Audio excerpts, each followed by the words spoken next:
Praise lord. ప్రభునందు ప్రియమైనటువంటి దేవుని పిల్లలకు ప్రభు అయిన యేసుక్రీస్తు వారి నామములో వందనాలు శుభాలు మీకు తెలియపరుస్తూ ఉన్నాం. పిల్లరా, మరి గడిచిన దినమంతా కూడా ప్రభు తన కృపావాత్సల్యంలో భద్రపరచుని క్షేమమును ఆరోగ్యమును ఆయుస్సును అనుగ్రహించి మరి నూతన దినాన్ని ప్రభు మనకు అనుగ్రహించారండి.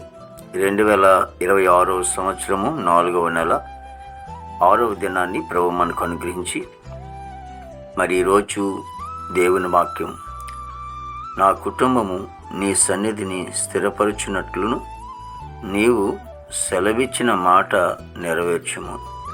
సమూయేలు 2వ గ్రంథము 7వ అధ్యాయము 26వ వచనమండి. వాక్యం నమ్మదగినది, పూర్ణాంగీకరమునకు యోగ్యమైనది.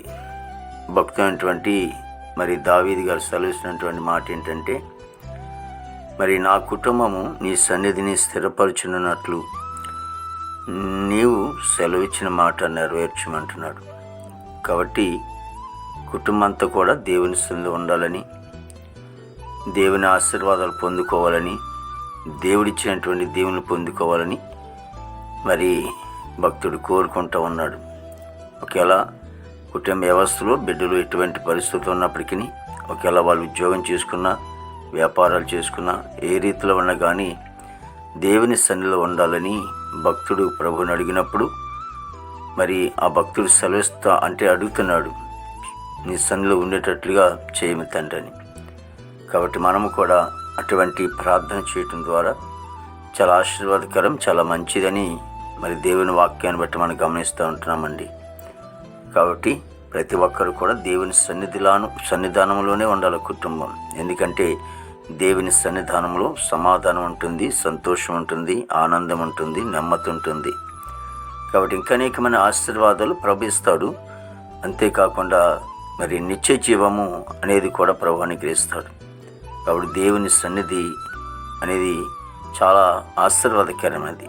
మరి అందులో ఉండాలని భక్తుడు కోరుకున్నట్లుగా మరి మన కుటుంబాలు కూడా మరి దేవుని సన్నిధిలోనే ఉండేటట్లుగా మనము కూడా స్థిరపరిచేటట్లుగా మనము కూడా ప్రార్థన చేసుకుందాము. మహాపరిశుద్ధుడు, ప్రేమగల తండ్రి, కృపలేసునికి వందనాలు, స్తోత్రాలు, స్తుతులు చెల్లిస్తున్నాం ప్రభు. గొప్ప దేవుడా, ఆశ్చర్యకరుడానికి వందనాలు.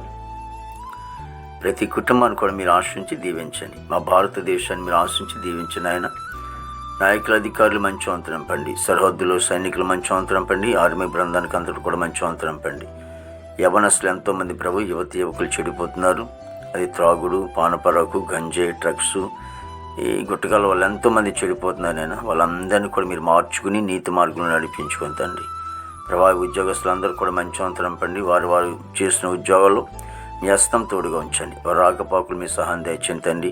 చదువుకునే బిడ్డలు కూడా మంచి ఆరోగ్యం దయచండి, జ్ఞానం ఇచ్చండి, పెంచండి ప్రభా.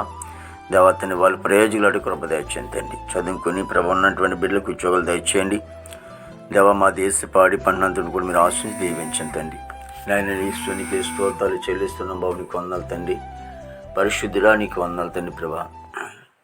విదేశాటువంటి బిడ్డలందరూ కూడా మంచి ఆరోగ్యాలు తినంపండి ప్రభా. హాస్పిటల్ రూమ్ స్వస్థపరచండి, జైలు ఉన్న బిడ్డలు విడుదల చేయండి. కోర్టు గోడలు, కేసు గోడలను కూడా కొట్టివేసి రక్షణ లేని వారికి రక్షణ తెచ్చేయండి.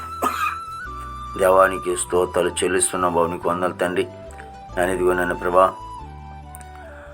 వివాహం లేని బిడ్డలకి వివాహం దయచేయండి. గర్భఫలం లేని వారికి గర్భం దయచేయండి. గర్భం ఇచ్చే సుఖం డెలివరీ దయచేయండి. తల్లి బిడ్డకి క్షేమం దయచేయండి తండ్రి ప్రభా. ఈ దినమంతా కొన్ని విశేషమైన కృపతో నింపి నీ నామానికి మాత్రం మహిమ తెచ్చుకోండి. యేసు నామములో తండ్రి.